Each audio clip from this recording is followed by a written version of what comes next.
Number 10, the football game. To kick off this list, pun intended, we go back to the golden age of comics with Jay Barrick to Flash Comics issue 1.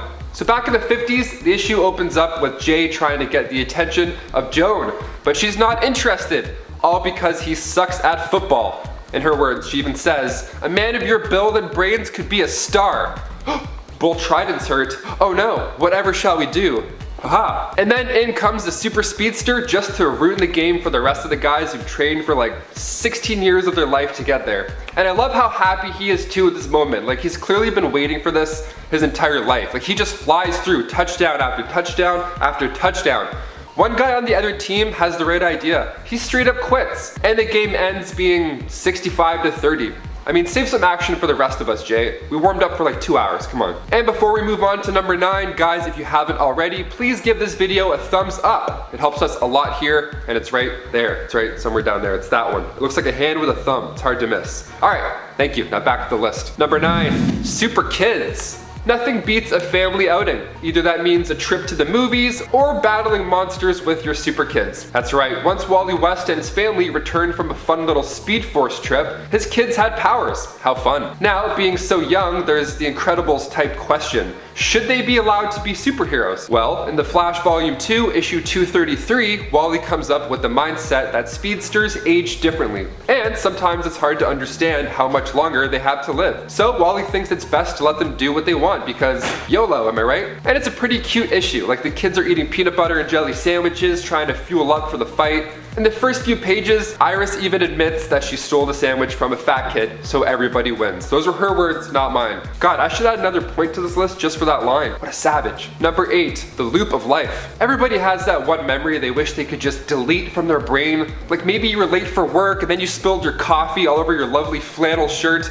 Now, what if you had to relive that nightmare over and over, Groundhog Day style? Well, that's what happens to Zoom. In Flash issue 200, Wally West uses his powers to defeat him, but he freezes him and makes him repeat the worst day of his life over and over and over again. Now, this is why I want to be a speedster. This issue right here. I would love to do this. I would just make everybody chill out in their favorite memory and just kind of lay low. Maybe a couple I'd put in some embarrassing memories, you know? Of course, I mean, I'm a human. Like he looks like he's in so much pain. You could just tell by the dramatic one teardrop. This is literal hell that he's in. He just sits and repeats the line, "He doesn't have a gun, trust me, Ashley," over and over. Poor Hunter Zolomon. I mean, he's not the best guy in the world, but you can't help for feeling somewhat bad. I mean, he's a human. Number 7, Darkseid's powers. Sometimes you have a choice, and sometimes that choice is a lose-lose. These happen a lot in comic book movies, like Doctor Strange giving away the Time Stone to Thanos and then powering him up. It's a bad move, but it's better than the alternative still, because he saw the future, he knows. So in Wonder Woman's case, he was less of a problem this time around. So when Brainiac took control of Warworld in the Our Worlds at War storyline, specifically Wonder Woman issue 173, Wonder Woman gives away part of her soul in order to restore Darkseid's powers. Why the hell would she do that? To fight off the alien Imperiex? Yeah? Okay, I guess that's fine, that's fair. It's more than fair. I mean, after his powers are restored, they're able to stop Brainiac 13 and Imperiex. But you can't be juicing that guy up. I mean, of all people, not him. Number 6, ahead of the game.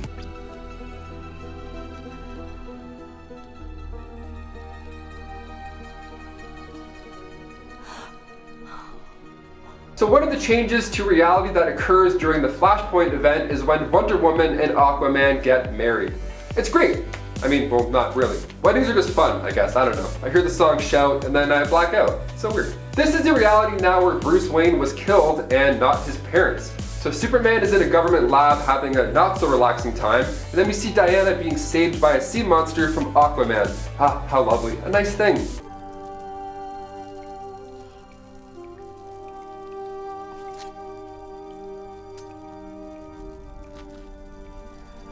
Ah, yes. Classic Wonder Woman. Nothing like getting cheated on and then having your head cut off, adding injury to insult in this case. She then pops her crown off her severed head and then places it nicely on her own. And of course, a war follows between the Atlanteans and the Amazons, but comes to a lovely conclusion when Wonder Woman kills Aquaman by stabbing him in the back.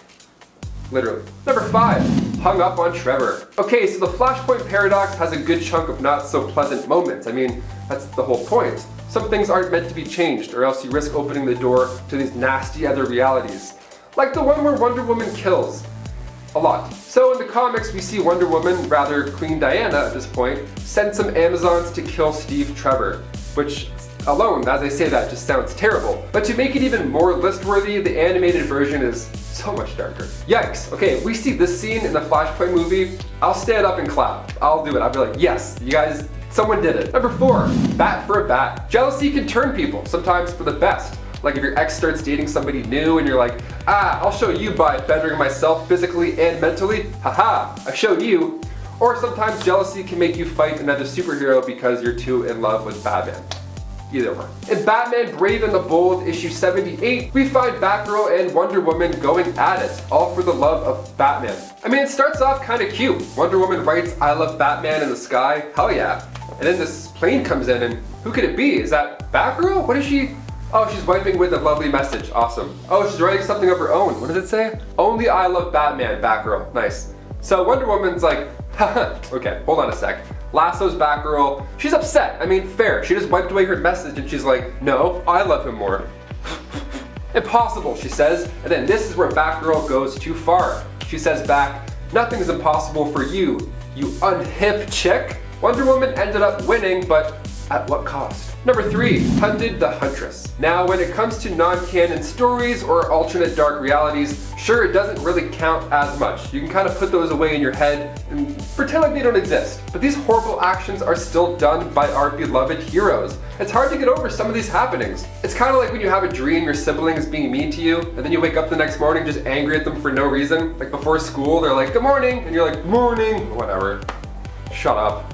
So on the topic of injustice, we find our main supers in a world that's not so bright. Issue 21 of Injustice Year 3 shows us just how great Wonder Woman is at cracking the whip when she wraps the lasso of pain around the neck of Huntress.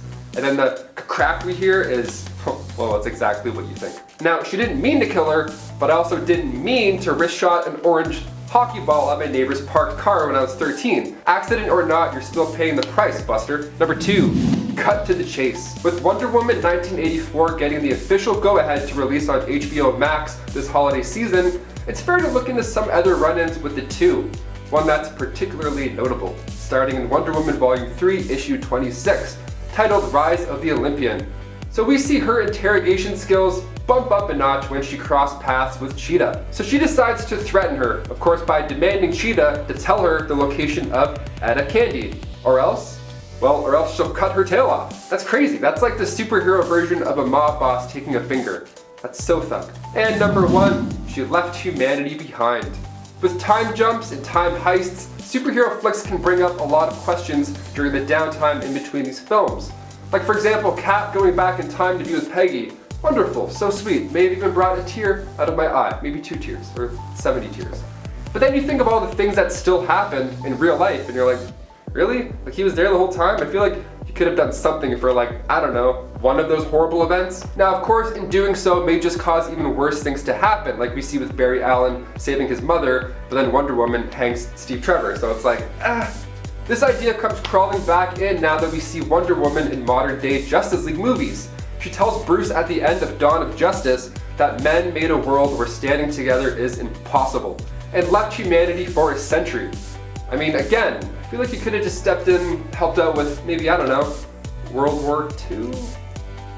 Kicking off the list at number 10, Superman's Secret. Ooh, so in Superman issue 300 back in 1939, we see the front cover of this issue and it shows in big text, revealed at last, the startling secret of how Superman fools the world with his Clark Kent identity. And you see Superman on the cover like, Lana, look at my face. Do you believe me? He's on point, like he's very aggressive. He's like, I'm Clark Kent, look at my face. It's basically what we've all been thinking when we see this guy in his disguise. The whole issue is about how dumb the glasses disguise is. And it's pretty funny at first. But the thing that sucked was that he explained how his glasses are made from Kryptonian plexiglass and how that intensifies the low-level hypnotic effect. So people see him as Clark Kent rather than Superman. So he can be dressed in his gear and people are like, no, you're definitely Clark Kent. I'm looking right at you. Your chest is the size of a car, but you know what? I think you're still Clark Kent. It wasn't until Byrne's 1986 reboot until this power was dropped.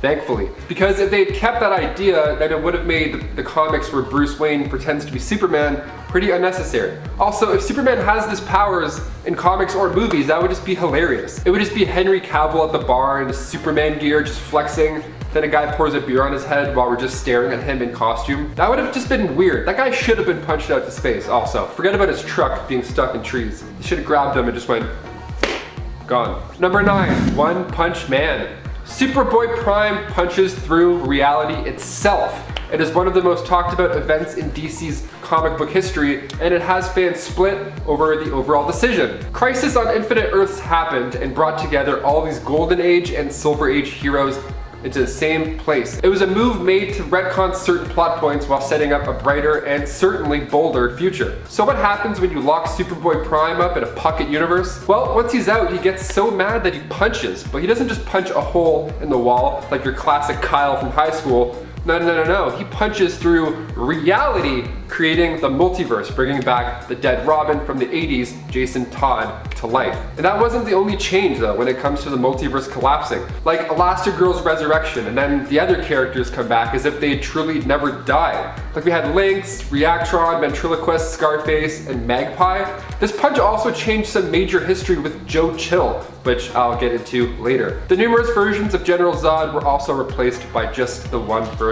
So, what a mess. Just what a mess. Number 8, Catwoman's Origin. Okay, this one's super funny to me. So, Frank Miller released Batman Year 1, and it was this dark and gritty issue. And included with it had Selena Kyle's true origins. She lived life on the streets and resorted to work just to make ends meet. People loved this dark origin story. This was a superhero origin story. Then the New 52 released Catwoman 0 in 2011, and the origin went from dark and DC-like to just, well, this. She is seen as this amateur thief, and she has an epiphany while falling out of a window, and she smacks the ground quite hard.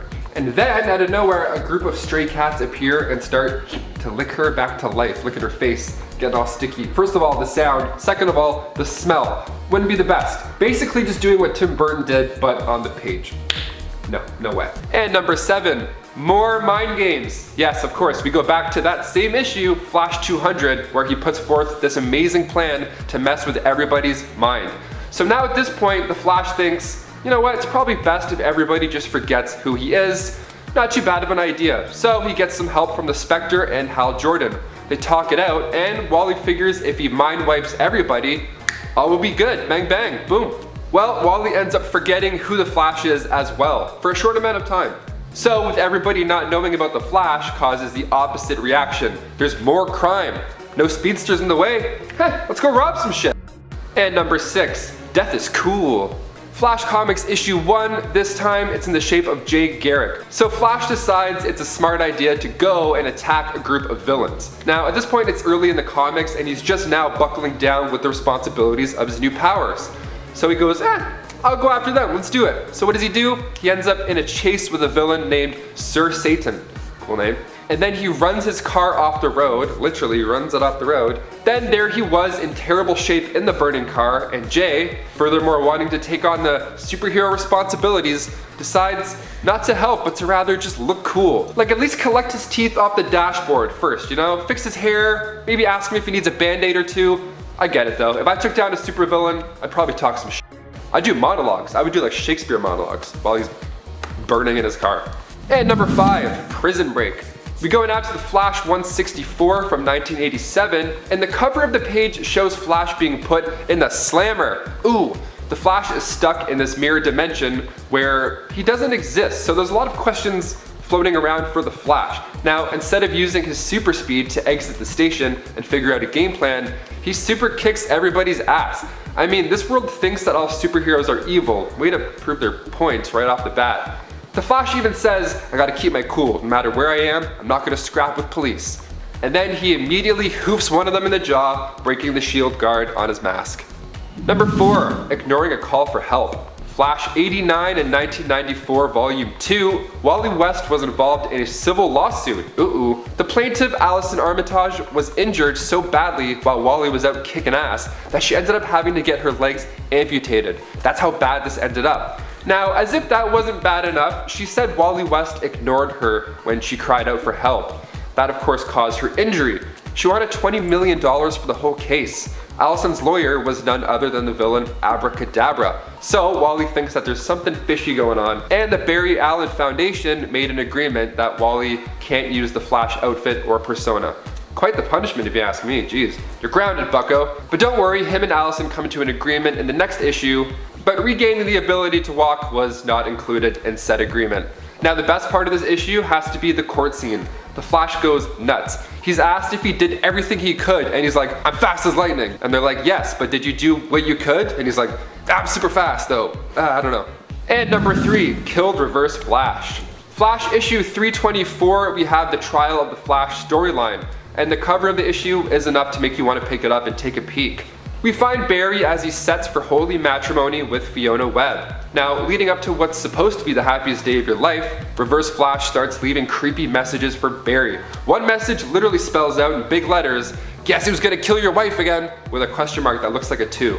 Maybe he's going too fast, couldn't do it. Yeah, Reverse Flash had done that previously, but this time, he doesn't just punch him in the head a few times and talk smack. No, this time he changes it up a bit and breaks his neck. And afterwards, Barry was arrested. The police officer comes in and literally says, "Oh, I don't like the angle of that neck." He's like, "Hey, I've seen some necks in my time, rookie. That's a bent neck." I sleep on this neck quite funny, so whenever I see bent necks, I'm always like, ooh, I feel like the bent neck lady. Now, of course, it was an accident, but it still happened, and it's still pretty violent, so you gotta include it. And number 2, immobile inertia. So at the start of this video, I mentioned the name Bart Allen. Bart is the grandson of Barry Allen. Now, at this time, there's nobody like Barry or Wally to take the mantle of the Flash. He skipped the whole teenage years thing and went right to being an adult. Speedsters are wild, thus becoming the Flash for a small amount of time. Because the evil speedster Inertia, aka Thaddeus Thawne, killed Bart Allen. This evil clone of Bart Allen is responsible for him being gunned down. So when Wally West returned, he was pretty angry. But instead of killing him, he freezes Inertia, making him this sentient statue, and added to the Flash Museum, just blinking and breathing for eternity. Of course, staring at Bart Allen the whole time. Quite the punishment, I like it. I'm here for it, as the kids would say.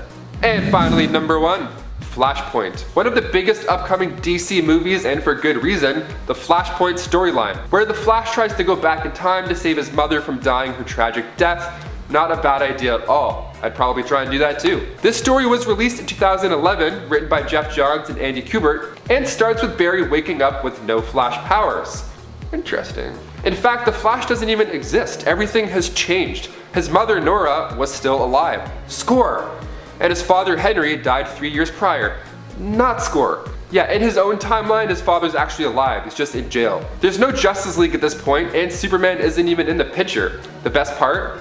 And one plot point that we're most looking forward to is that Batman in this universe is actually Thomas Wayne, Bruce Wayne's father. So Bruce ended up dying that night instead of his parents. So this caused his mother Martha to go insane, and then she ended up becoming the Joker. And that's why during the opening credits of Batman vs Superman, we're all hyped in the audience because we see Jeffrey Dean Morgan and Lauren Cohen, 2 amazing actors in such a small opening scene with no dialogue. Interesting. Now, with recent news of Michael Keaton set to return in that storyline, Jeffrey Dean Morgan took to the internet and said, "Michael Keaton swooped in and took my gig." Nah, I think that's super cool. Ever since Zack Snyder walked away, my whole kind of bit in that world has walked away with him. However, there's always a chat going on. God, I hope Jeffrey Dean Morgan would be the best dark Batman. Like, we've kind of been waiting for a long time. Just do it, just do it. So we shall see, fingers crossed. I think that movie's coming out June 2nd, 2022. For now, I mean. Number 10, threaten children with a gun.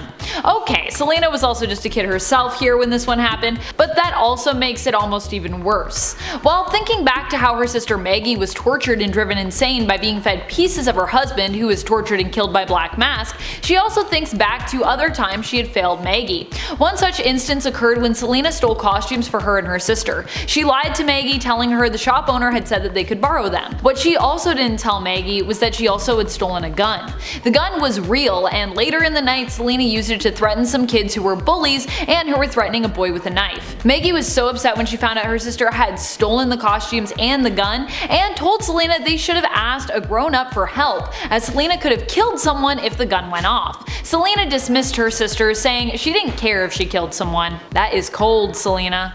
Also, you're just a kid! Number 9. Pickpocket. Selena started out as a thief at a young age. Depending on her origins, she was either forced into stealing for the woman who ran the orphanage she ended up in after her parents' death, or she escaped the orphanage she was mistreated in and turned to a life of theft in order to feed herself. In fact, originally it was because of her youthful attempt at pickpocketing that she ended up working and training with a carnival. And this is where Selena developed her nimbleness, sleight of hand, and gymnastics skills. While she had to pickpocket to survive, it's still not good to steal from people just because you can or you need to. And Selena started down this path of thievery from a very young age. And before we continue on to this next point, just a quick reminder to click that like if you haven't already. It really does help us out here at the channel. Number 8. Humiliated Azreel. During the Night Quest story, Azreel has stepped into the role of Batman, filling in for Bruce after his back was broken by Bane and he had to focus on healing. Jean-Paul Valley can't fool Catwoman though. She recognizes that there is someone else beneath the mask other than her sometimes beloved Bruce. She thwarts the law and escapes Azrael's clutches, shouting to the world as she gets away for all of Gotham and the GCPD to hear that this Batman is a fake. Ooh. That has gotta hurt the ego. Number 7. After the New 52 retcon, we saw Barbara Gordon in an entirely new way. So Alan Moore released The Killing Joke, and in this comic we see a paralyzed Barbara Gordon from the waist down. She then became Oracle and did a pretty bang up job with the Bat family. Also, she's in a wheelchair. How often do you see that? More inclusion for the win, folks. Let's get it. But with the New 52 retcon, we have Barbara Gordon back as Batgirl. So while some fans are happy with the change, most have expressed quite a bit of rage online, rightfully so. Number 6. Identity Crisis. Brad Meltzer's Identity Crisis was a 7-part issue released back in 2004. The first issue actually did really well with pre-orders, passing I think like 160,000. But come issue 2, fans weren't nearly as interested the first time around. There was a huge decline in numbers. Why though? Well, the cruelty of the content was deemed a bit too much for comic book readers at the time. It had basically turned into a murder mystery about the death of Sue Dibney. Fans weren't on board with how dark the story got with certain details, some drawing the conclusion that it was done just for shock value. Fans have said that every character involved in that comic was just ruined. So what do you guys think? Agree, disagree? Comment down below. Number 5. Evil Amazons. Yeah, you heard that correctly. The New 52 comes through yet again to disappoint fans. The New 52 Wonder Woman series began in June 2016, and Brian Azzarello made the Amazons' origin so that they attacked sailors on the high seas that were too close to their land.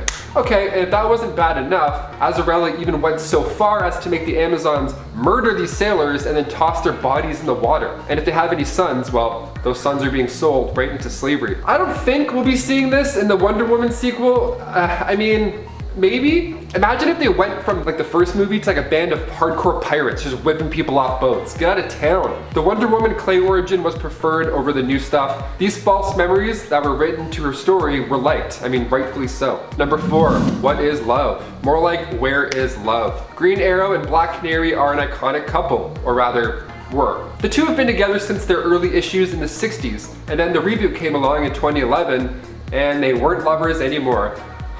What? For 5 years, readers had to watch them not be in love, and it was a weird time. Eventually, DC listened, and then when DC Rebirth happened, the couple was back together again. Now, this made fans happy, of course, but that was 5 years of storytelling, and now those issues are just scrapped. Awesome, sick, 5 years. A lot of words, a lot of eye movements. Thanks. Number 3, Dead or Alive. Superboy issue 158 came out in 1949, so it was a little while back now. And the cover of the issue was enough to pull any reader in. It shows Superboy in space looking down at a capsule with his parents in it. And the words, "They're alive, my real mother and father." And behold, a couple of sleeping beauties. Jor-El and Lara were drifting in space for 15 years. The radio transmission comes in, calling Kal-El, and then he's like, yo, that's my name, let's do it, let's go. And it's a nice moment or two. Superboy reflects on recognizing his parents' voices, even though he was just a wee baby when he last saw them. So how sweet. But in the New 52 Rebirth storylines, apparently Jor-El survived the Krypton explosion, thanks to Dr. Manhattan, and he then became Mr. Oz, who was like a villain. This New 52 retcon makes absolute no sense. We saw Krypton's death, and we also saw his parents dying in it, with our eyes. Number 2, Jack and Joe. We all know the name Joe Chill, the guy who killed Bruce Wayne's parents, Martha and Thomas Wayne. Now, after watching the 1989 Tim Burton Batman film, there's now another name in our minds when we think of the person that killed his parents. We of course think back to the Joker, and having him as the one who killed his parents in the movie. So which is the right one? Which one's true? So fans had to wonder this for years. If Joe Chill was actually the killer, these are confusing times. And then in Infinite Crisis issue 6, we see that Chill is again the killer of the Wayne's family. Thankfully, I mean, part of Batman's story was based off this way of things. And after Infinite Crisis, they made it so Chill was arrested the same night he killed Bruce Wayne's parents. These stories are way too confusing at times. Even reading this, my brain hurts. And finally, number 1, no kill. We all know Batman by his one rule, and breaking that rule is Joker's goal in the Dark Knight film, to never kill. Of course, having his parents die at the hands of a killer, one would assume he's not too fond of the act. But let's go back. Let's go back to Batman's first appearance. Back in 1939, Detective Comics issue 27, we straight up see Bruce push a guy into acid. Acid! It's said in the early days that many criminals died by the hands of the Bat. Bill Finger came in and retconned it, so the Caped Crusader, starting in Batman issue 6, tells Robin that we never kill with weapons of any kind. With weapons? Ooh, gotta read the fine print, I don't know. No, Batman at that point still goes by the no kill rule. But what do you guys think? Was his actions, like in Batman vs Superman, unwarranted? I mean, this is obviously a darker, older version of the Batman where clearly people close to him have died. I personally think he should kill. Make it so he pops dudes. People love the Punisher. I mean, you know, he wrecks people. Go get him, Batsy. Number 10 was a criminal. Yep, remember that time Lois accepted bribes to delay a story and used her bribes to buy fancy clothing, then got found out and was sent to prison pending her trial? No? Well, that's likely because although that all did happen, in the end it was revealed that it was all part of a plot that was arranged between Lois and Superman to nail some crooks. Lois pretended to accept the bribes working alongside the authorities simply to get closer to the head honcho and help Superman and the police capture him. He was the one to help break her out of prison, hoping to intimidate Lois and recapture the evidence she supposedly had on him. Unfortunately for him, Superman crashed the party, following the escape vehicle to his hideout. The authorities arrested him and Lois got rewarded with a fur coat for her troubles. But still, she looked pretty guilty through a lot of it. You only find that out at the end, so if you read like 70% of that story, you're gonna be like, what is happening? Lois, stop accepting these bribes. Number 9, won a Pitzer. Lois has won many Pitzers across multiple universes and alternate realities, and while this might not initially sound like such a dark thing to have happened, in the film Superman Returns we learn just what story won Lane her esteemed prize. The subject? How much the world doesn't actually need heroes like Superman. I love how against the original concept of the character this is, while also kind of coinciding with it. Lois originally was a woman obsessed with Superman to the extent of even focusing more on him at times than pursuing the best story.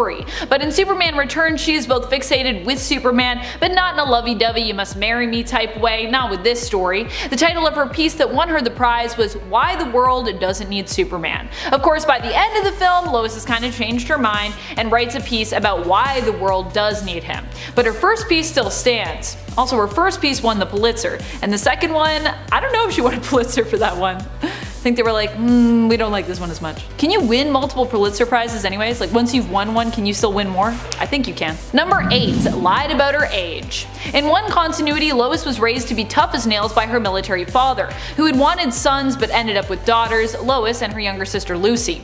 Already instilled with a hard-working ethic when she was just 15, Lois attempted to apply for a job at the Daily Planet, while her father was stationed in Metropolis, where her family was also temporarily living. She lied in an attempt to get hired, claiming to be 19. Lucy rats her out, but Lois ends up securing the job anyways, even though she is too young to be employed there. She's only 15, when she manages to sneak into Lex Luthor's building and steal some files. Also, the rest of that issue is super weird. When Lex catches her, it's weird. I think he spanks her. I think that's like her punishment. He's like, I'm gonna spank you, that'll teach you, young Lois Lane. And then he's like, I hope I meet her in 10 years. And I'm like, that's creepy, Lex. Don't stop that.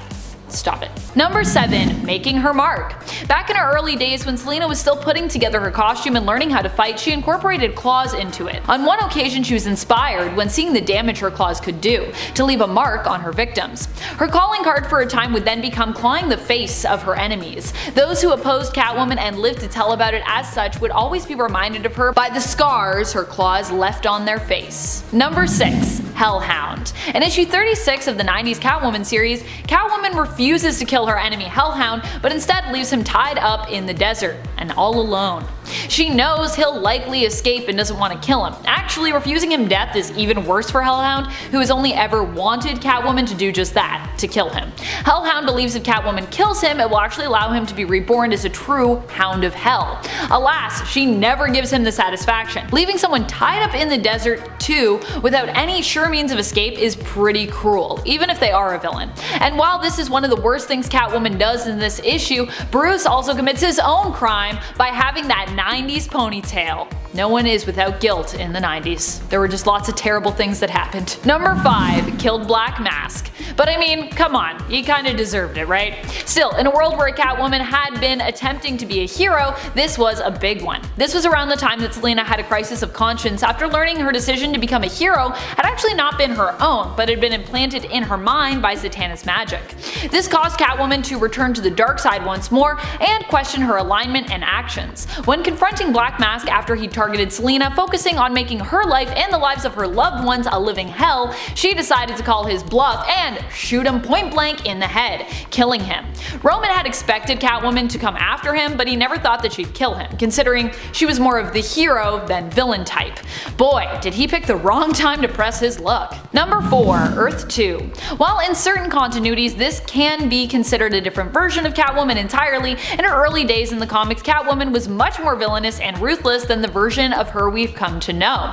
This earlier version of the character would kill those who got in her way without much consideration for the severity of her actions. At one point she allowed an ambassador to be mauled to death by a leopard. This was during the time when she wore a cat mask to hide her true identity, which honestly was a look. It reminds me of the Cats live action film, which was something. It was an experience. Number 3. Became a crime lord.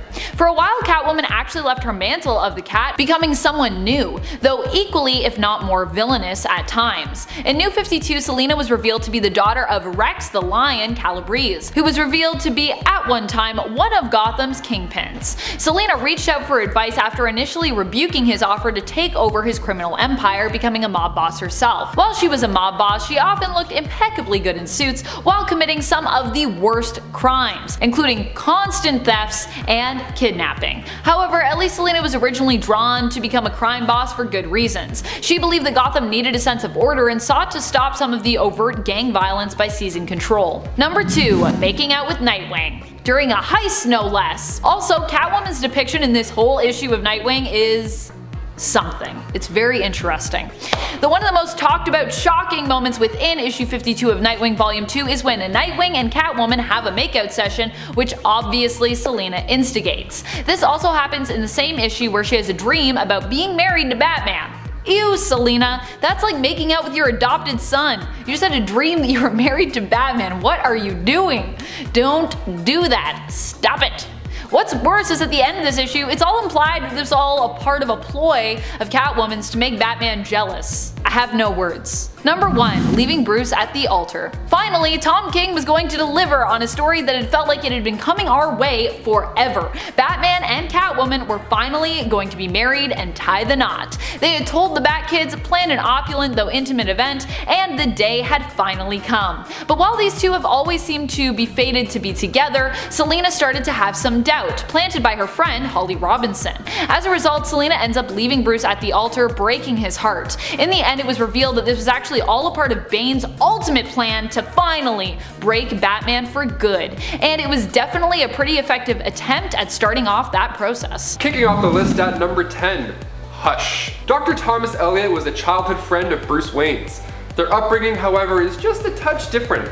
See, Tommy tried to kill his parents so he could inherit their fortune, but unfortunately that didn't go as planned. But because Bruce's father, Thomas, was so great with his hands, surgically he was able to save them. So he of course became the masked villain, Hush. He spent his years working up ways to get revenge on Bruce Wayne, even getting help from Of course, Red Hood. Now, of course, he knows quite a bit about Bruce. So, Red Hood's job was to mess with Bruce's head. That version of Red Hood ended up being seen as Clayface, because he wasn't ready to reveal himself to Batman just yet. So while the Riddler's mind was enhanced in the Lazarus Pit dip, he figured out who Batman was.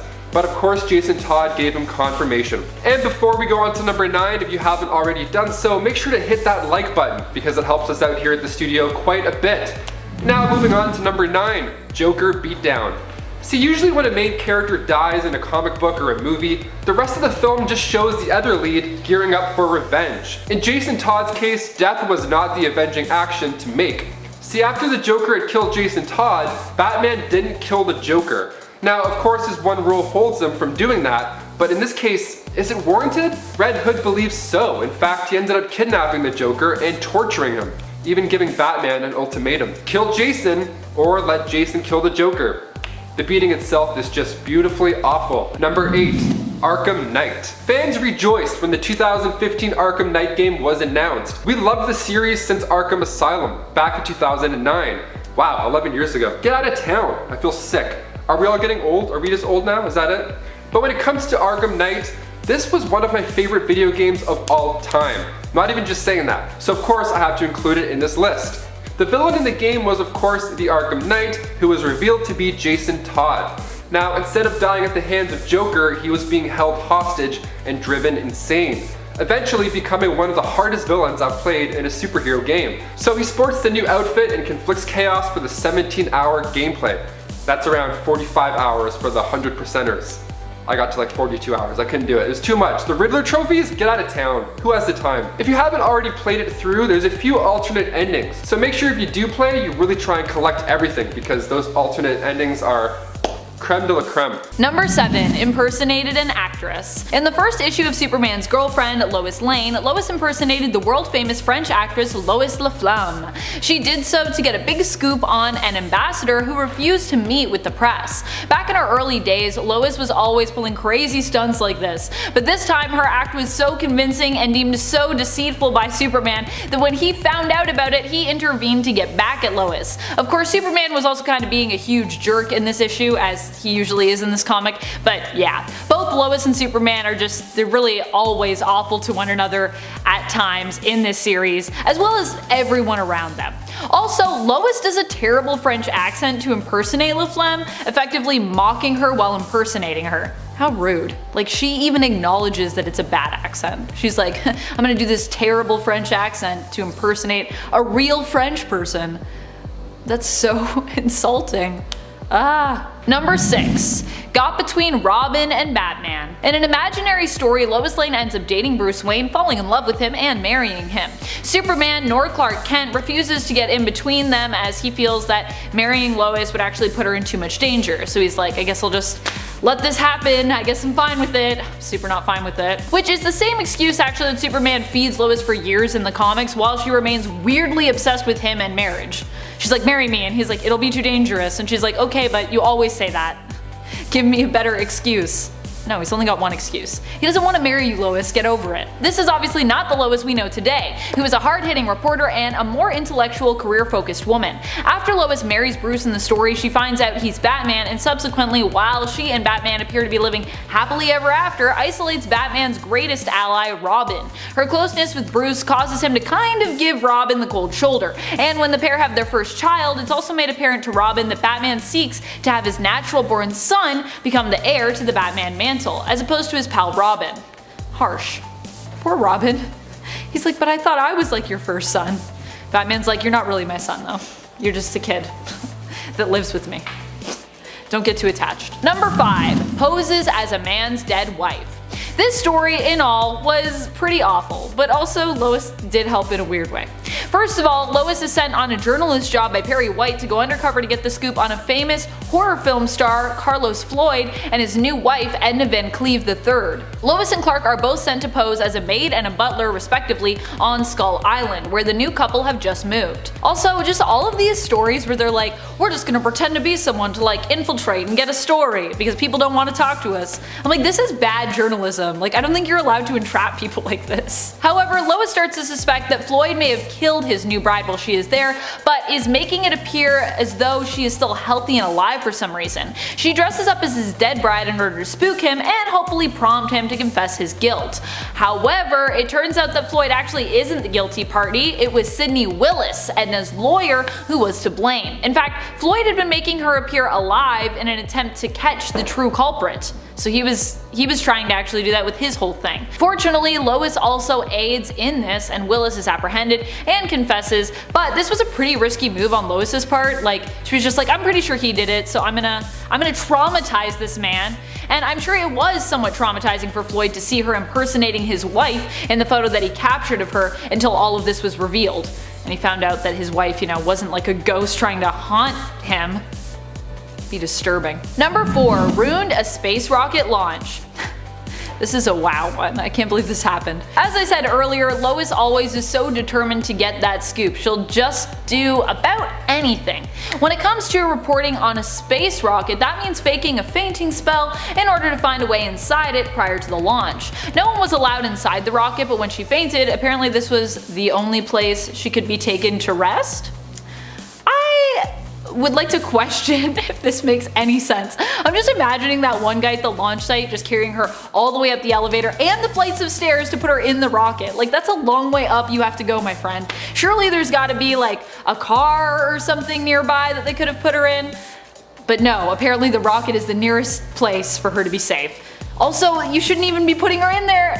Whatever, it's fine, it happened. Anyways, once inside, Lois basically stretches out, examining the interior and marveling over how successful and smart of a reporter she is for managing to get inside the restricted area of the inside of the rocket prior to launch. Now, she accidentally hits a little gadget, causing the rocket to fire up before its scheduled launch time, which is actually supposed to be in 2 days. So this is a really early launch. Superman once again uses Lois's mistake as an opportunity to teach her a lesson, which is also pretty awful once more. But Lois also probably cost that space exploration team tons of money. Like, space rocket launches are expensive, girl. What are you doing? Number 3, tried to kill the Kents. In Blackest Night Superman, Lois Lane of Earth 2 was resurrected as a Black Lantern and was sent to kill the New Earth Kents. She wasn't successful, fortunately, and she wasn't the one pulling the strings behind this master plot, but this probably is one of the darkest things we've ever seen Lois do. In the end, she is one of the Lanterns to join up to take on the JSA. She ends up having to fight Power Girl, who to her was kind of like a daughter, so this is all pretty dark. Number 2, Earth 3. Everything the evil version of Lois Lane from Earth 3 does is pretty dark.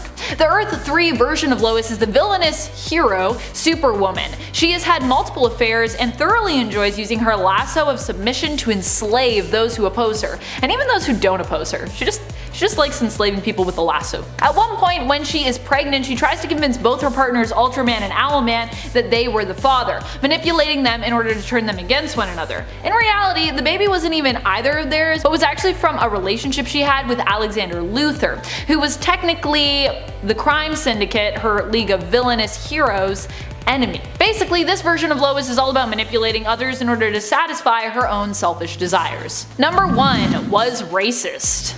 Yeah, this story was bad. It comes to us from the issue of Superman's girlfriend Lois Lane 106, which honestly feels like it should be older based on its tone, but it's actually from 1970 if you can believe it. So this story is only 50 years old, and yeah, it's not good. And it also is not aged well at all. Lois is attempting to win a Pitzer and wants to write about the plights of those living in the Little Africa borough of Metropolis. However, Lois finds no one in Little Africa is willing to talk with her because she is white. So she comes up with a way of getting around that. She asks Superman to use his Kryptonian tech, the Plastimold, to temporarily change the color of her skin, turning her black for the day. Yeah, and it's worse than you think, trust me.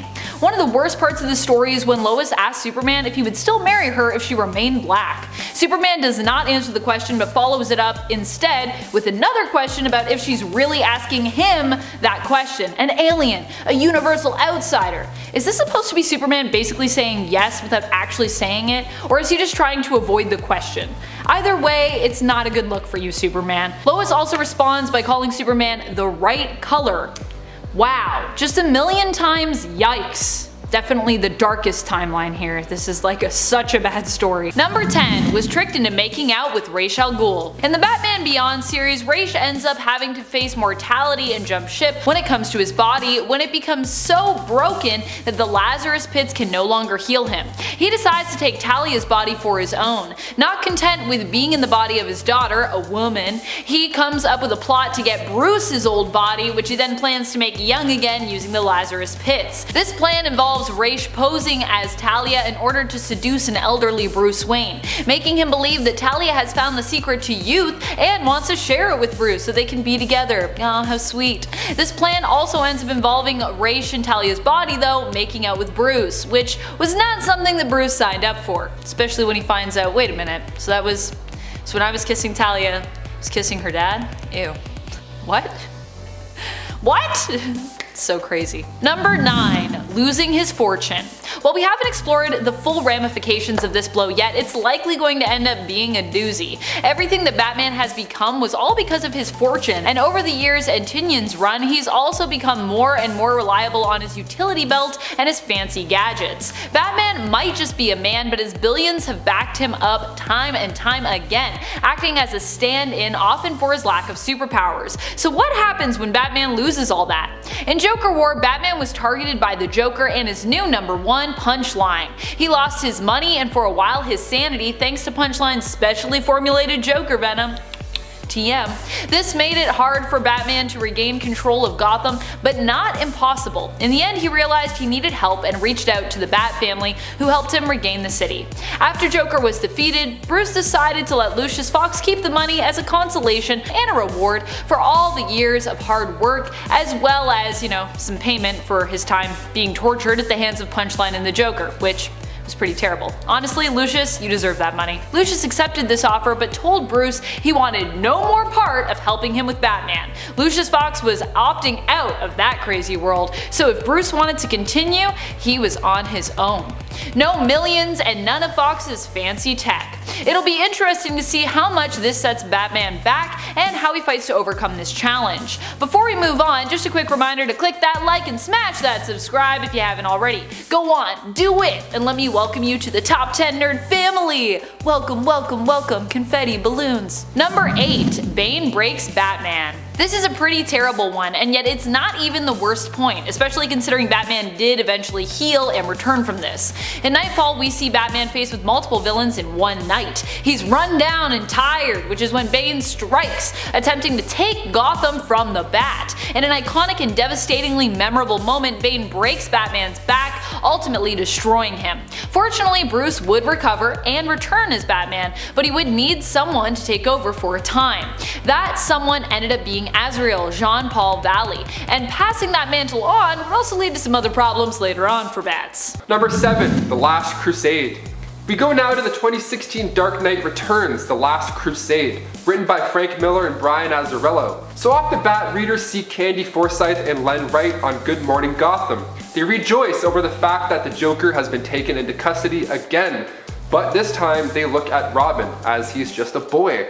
They even use the words child endangerment when referring to him taking down the Joker. See, Jason Todd's methods are shown quite to be violent. After a chase with Joker's hitmen, Batman disables their van. Stupid, ignorant amateurs, Batman says as he tries to drag them free of the flaming van. He could smell gasoline, so he encouraged Robin to hurry with taking them out of the non-reinforced van. Maybe his version of taking them out is a bit different. See, one of the punks pops his head out, but shortly after his head is stomped on by Jason. And the issue even highlighted how the punk's blood steamed and bubbled on the hood. Looks like a pretty red hood, if you ask me. The issue goes on to show how Batman feels responsible for the methods in which Robin takes down these bad guys. Batman even saying, "This is what I trained him to be, a ruthless killer." And this is when Jason decides to handle some Joker business on his own. Number 6. Philippe Garzona's death. In Batman issue 424, The Diplomat's Son, we see Robin take matters into his own hands. Ranked number 28 in Wizard magazine's list of 100 best single-issue comics since you were born, The Diplomat's Son has one of the darkest title page illustrations I've seen. So we see a not-so-smiley Robin pushing somebody off of a building. And judging by the size of the cars down below, it's not the kind of push we saw from The Dark Knight. Now, the victim was a not-so-great guy by any standards at all, the victim being Philippe Garzona. See, after avoiding a sexual assault and battery charge, a lot of readers actually enjoyed Philippe's fate, considering how bad this guy is. After Philippe fell to his death from his penthouse suite, Batman swoops in and asks the pressing questions. Did he fall, or was he pushed? And Robin simply replied with, I guess I spooked him. He slipped. And Batman is left standing there thinking about what had just taken place and why. And number 5, Earth 51's Joker. Now, halfway through this list, we're thinking maybe he's a bit of a troubled soul. Well, in the Final Crisis event, we see one of the craziest things ever. On Earth 51, that is. Jason Todd was sent to find Ray Palmer across the multiverse, and during his travels, he met the Batman from that Earth 51, who at this point was a bit different than our classic Caped Crusader. See, Earth 51's Batman was this badass murderer after Jason Todd's death. So after he was given a fancy new red suit, that Batman was murdered by the Joker and other multiverse characters. So our Jason Todd decided to kill Joker by using a rock to his head. Holy sh**. I mean, in all fairness, he was laughing at that Batman's dead body, so kind of warranted? I don't know. It's a rock. Number 4, Jason and Grayson. Following Infinite Crisis, DC released a comic in 2006 titled 1 Year Later, which, as you would guess, shows where our heroes and villains are exactly a year afterwards. So Dick Grayson moves to New York, and then he sees that Nightwing is there. And he's taking care of criminals. Like taking care of them, you know? With a little side of death in there, just sprinkled in, you know, just some punches and some death. The suited up Dick Grayson is then approached by the fake Nightwing, who turns out to be none other than our Red Hood, Jason Todd.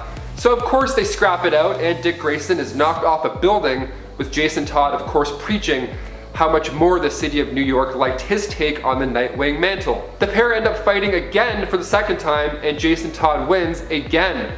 The two ends up teaming together, but seeing Red Hood steal Nightwing's mantle and kick some serious ass, that's one for the books. Number 3, he stole some tires. Jason Todd was given a darker origin after the Crisis on Infinite Earth storyline.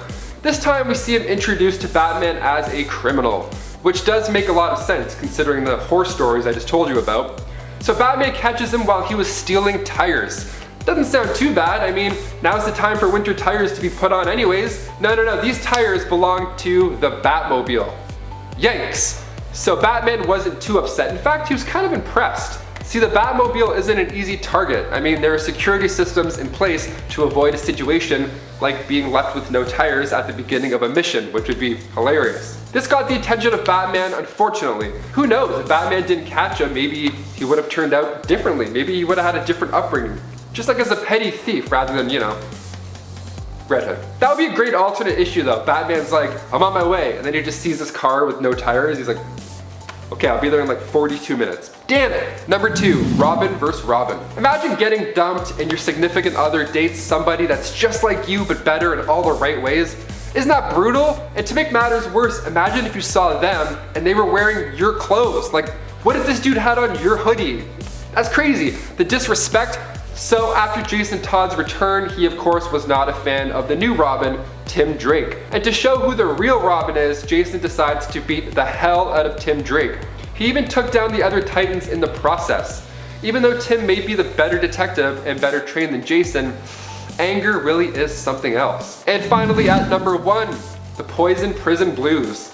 So while Tim Drake held the mantle of the Caped Crusader, Jason Todd was being held in Arkham Asylum. In Batman's words, it was for his own protection. So after explaining to Batman that he had passed all the tests numerous times, the psychological tests, he was transferred to a regular prison in Gotham.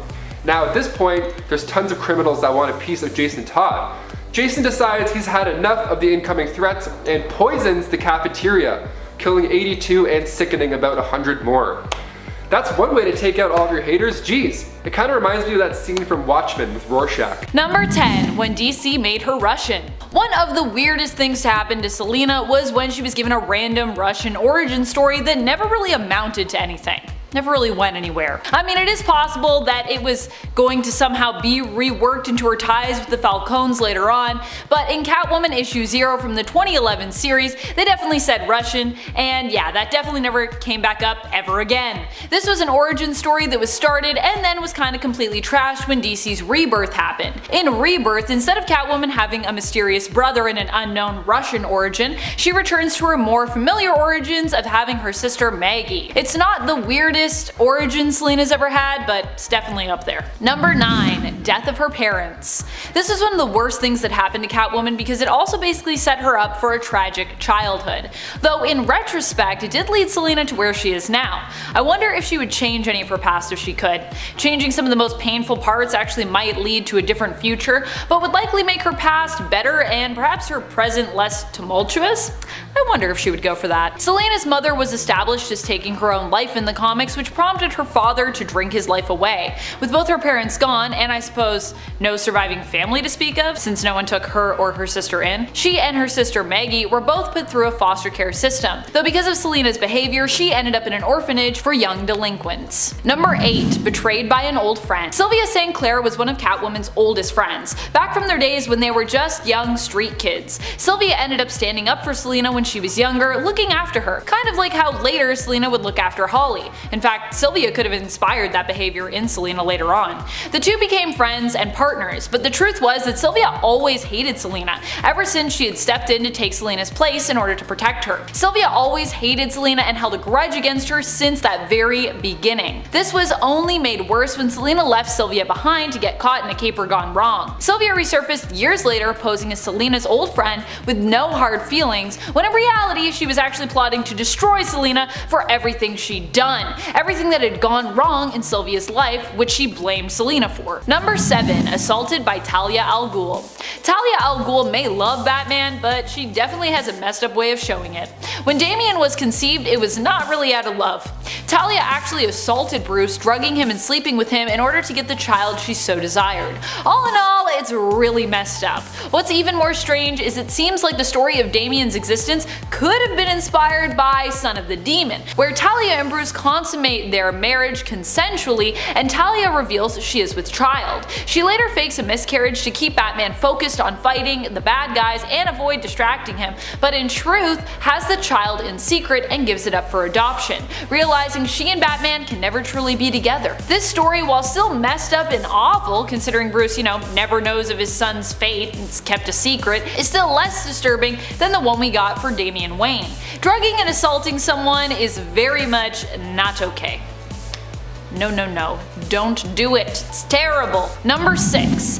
Death of his fiance. For those who aren't aware, there was a time that Batman was engaged. In fact, there have been multiple occasions where Batman was engaged and married. For our purposes here though, I'm talking about when Bruce Wayne became engaged to his old flame, Silver St. Cloud. Silver has been a Gotham socialite who had a passionate romance that initially ended when Silver learned of the fact that Bruce Wayne was actually Batman. She loved Bruce but couldn't stand the thought of losing him. Years later, she returned to Gotham and ended up falling back in love with both Bruce Wayne and Batman, breaking off her current engagement to a US senator. Her and Bruce were engaged, and he was even thinking of retiring from the Batman mantle to pursue a normal life with Silver and settle down with her. However, these dreams were cut short when Silver was killed by Automatopoeia, who was posing as Batman's new ally at the time, Baphomet, a man that Batman trusted so much that he even revealed his secret identity to him and welcomed him into the Batcave.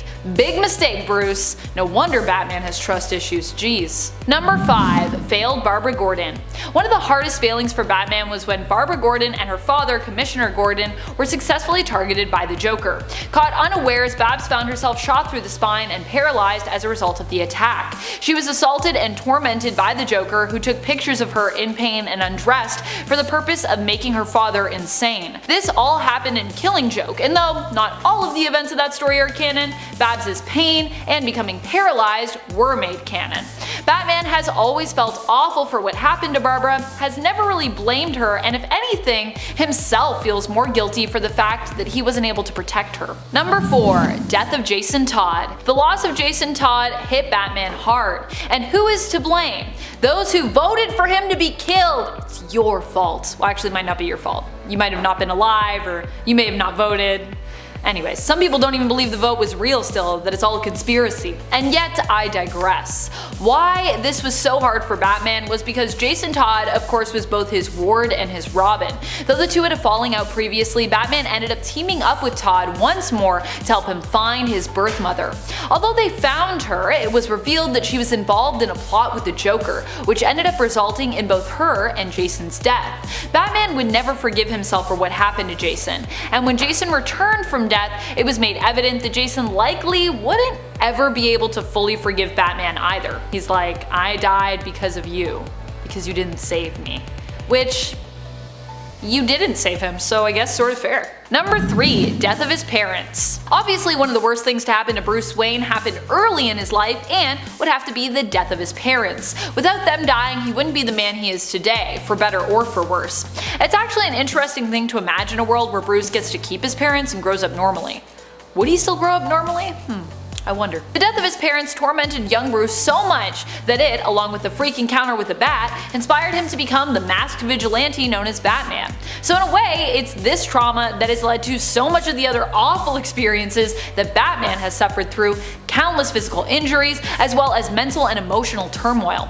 Not only that, but the loss of his parents has been a trauma that Batman has never healed from and has carried throughout his entire life. Number 2. Death of Alfred. Although his parents' death changed him forever, he was left with at least one father figure to help him carry on, the faithful family butler, Alfred Pennyworth. Alfred served Master Bruce, but also took care of him and raised him, acting as a father to him. Alfred has come in harm's way a few times in the comics, but one of the most devastating blows that both he and Master Bruce had to suffer came when Bane full-on killed Alfred, snapping his neck. Bane was working to break Bruce fully, and this was just another part of his master plan. He even was part of Catwoman kinda leaving him at the altar, which is another terrible thing that happened here. Bane had taken Alfred hostage and told the Bat family to stay away or else. Damian, however, didn't listen, believing he could take Bane down himself. When Damian failed, Bane killed Alfred, and in so doing, broke Bruce's heart. Number 1. Tortured and killed on repeat. When Joker received 99.9% of Mr. Mixia's Pitilix power, he used it to wreak all kinds of havoc. One of the things he used these new epic reality warping powers for was to torment Batman forever on repeat. Daily, Emperor Joker would torture and kill Batman, although in the end Batman was the key to Joker's defeat, being Joker's one true weakness, since his identity was so closely tied to Batman's. However, Batman was left so traumatized by these events that he became a broken man, a shadow of his former self, unable to operate as a hero. Superman actually had to steal the memories of this experience away in order to return Batman to himself once more so he could resume being a hero and just, not being a complete mess. Kicking off the list at number 10. She killed Maxwell Lord. Okay, it's one thing to kill an enemy, but to do it in front of thousands of people? I mean, do you have to? Wonder Woman issue 219 showed us a side to Wonder Woman that unfortunately had to come out. This issue was awesome. She handled Lord Maxwell and she wasn't playing around. Now at the time, Superman was a little off, and by off I mean under control by Maxwell himself. So he was a threat, and the two of them going at it was already intense enough. Something you don't want to see. Like Diana is pulling out some boss moves. At one point she says that every single strength can be turned into a weakness. And when he stops speaking, that's when I know he's using his ears. God forgive me, followed by a mighty huh, and just rocks his eardrums. Then she tries to shake Maxwell down using the lasso of truth, demanding to set Superman free from his grasp. He says, "Kill me," and she responds not with words, but with actions instead. And even Superman's like, whew. And before we head over to number 9, guys, we have a huge announcement. We have another channel coming back after 3 years of running the show here. Landon himself is coming back with Landon Productions, and his first video is set to premiere December 7th. It's coming up, so go turn on your notifications on that channel as well, because you don't want to miss it. I've seen and heard what he's working on, and it sounds like a great time. Is the Canada Goose gonna take it on? Oh my I'm on top like I'm goddamn Mario, right? I'm just Not today. Maybe tomorrow. Okay, is this real life right now? Number 9, super intimate. Guys, superheroes have emotions just like us, okay? They meet other supers, they fall in love, they have super babies, they have lives too, it's fair. Sometimes key intimate moments are hard to conceal when you have the power of a god. So after the triumph that is The Dark Knight Returns, Frank Miller decided to dive into a scene that we could have all gone without, involving her and Superman. So her and Superman get it on. In a fancy super hotel, maybe the Fortress of Solitude? No, God no. They get it on in the sky, you know, causing massive tidal waves, volcanoes are shooting off, they even moved the earth a bit. Man, even people are evacuating islands. Like, this is a bad day for everybody but Wonder Woman, of course. Next time you guys want to get it on for a 5-panel straight, I don't know, maybe Egypt. Someplace with a lot of sand and openness. Don't be blasting rocks at innocents. It's not nice. Number 8, Wonder Woman causing volcanoes to explode. I mean, that's pretty epic, but what about that time she made Captain Atom explode? If you drop a can of soda on the ground, it's ready to blow. You don't want to touch it. The last thing you want to do is puncture that can, or else you're gonna be sticky and you're covered in bees. No one wants bees. In the Injustice storyline, we find Wonder Woman making a not so smart choice when it comes to handling Captain Atom. So he's about to rock Superman, right? And then Wonder Woman comes in and cuts his throat open with her sword. "Oh, you stupid," he says to Diana. "I have more power in me than 10 nuclear bombs, and you and your stupid magic sword have just breached the thing that contains it." But then he decides, this is my last opportunity anyway, screw it. Grabs Superman and then takes Superman out to get an up close and personal look at the light show. Nice.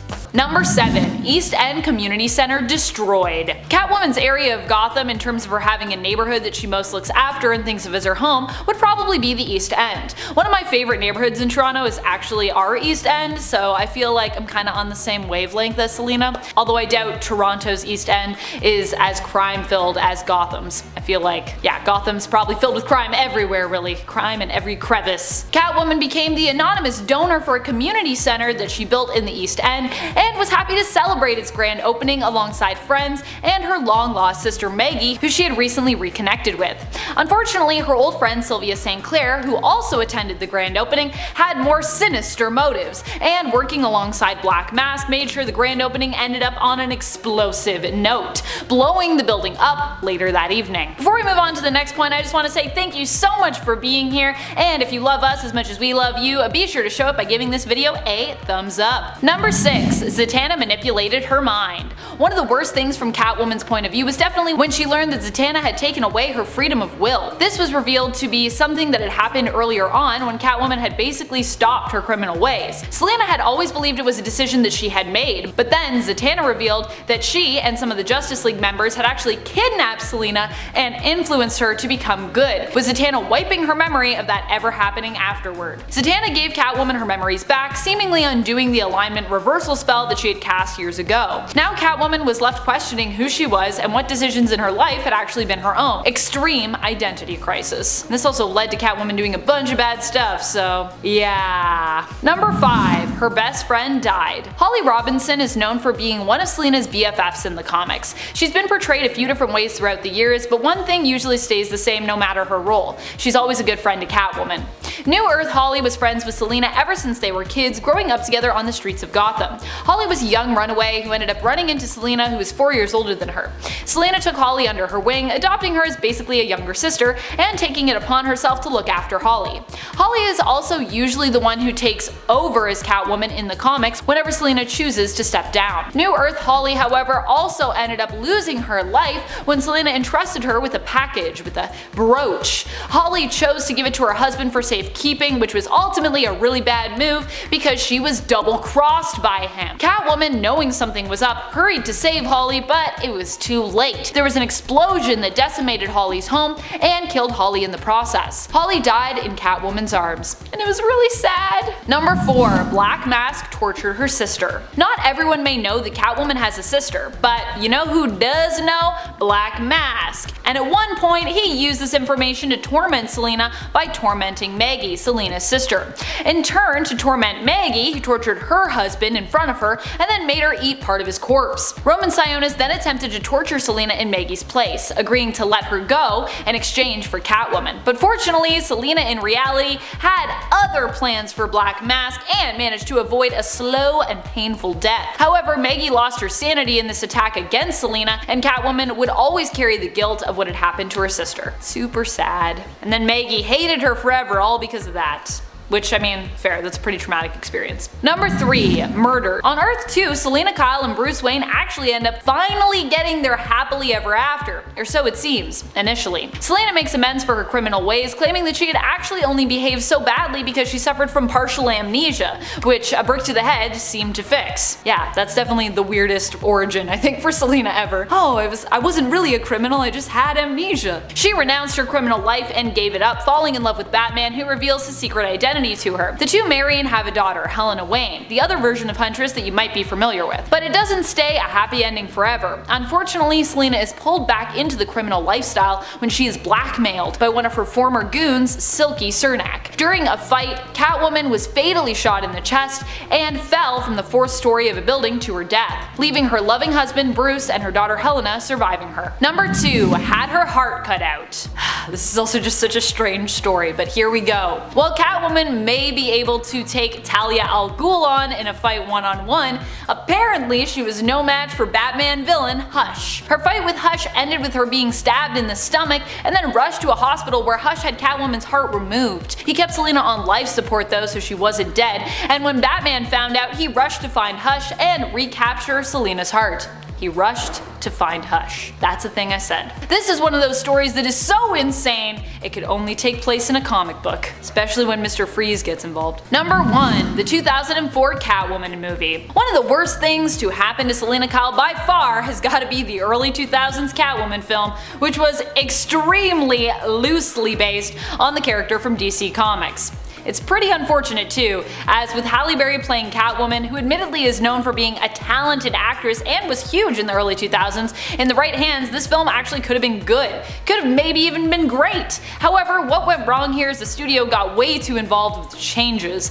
And the other problem is that Warner Brothers apparently wasn't really interested in making a great film when they did this Catwoman movie. The project had been worked and reworked for so long and just passed around to various writers so much that the studio was simply looking to recoup their loss at that point. They wanted something passable, not something great, and wow, does it ever show. Believe me, it really shows. Just Catwoman licking things. I'm like, why? Why is this happening? Ugh. Remember when she was a fashion designer? Anyways.